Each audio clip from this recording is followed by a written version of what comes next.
અબડાસામાં ગેરકાયદેસર બેન્ટોનાઇટ ખનનના મામલે એસ્કેવેટર machine seize કરાયું. અબડાસા તાલુકાના રાયધણઝર ગામ નજીક ગેરકાયદેસર બેન્ટોનાઇટ ખનનને અટકાવવા માટે પશ્ચિમ કચ્છ ભુજ પોલીસ દ્વારા સક્રિય કાર્યવાહી કરવામાં આવી છે.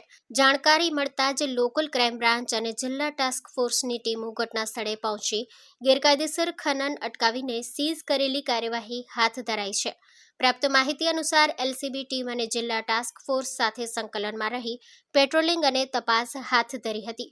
તે દરમિયાન અબડાસા વિસ્તારમાં એસ્કેવેટર મશીન સાથે ગેરકાયદેસર બેન્ટોનાઇટ ખનન ચાલી રહ્યું હોવાની બાતમી મળતા ટીમે ઘટના સ્થળ પર તપાસ હાથ ધરી.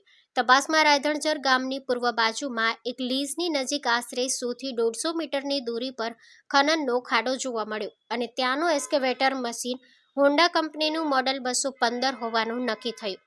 સીમિત ખનન અને એસ્કેવેટર મશીનને સ્થાનિક રીતે સીઝ કરીને ખનીજ ખાતું ભુજ કચ્છ દ્વારા કાયદેસરની કાર્યવાહી માટે તજવીજ હાથ ધરવામાં આવી. Story report by Kiran Gori, Bhuj.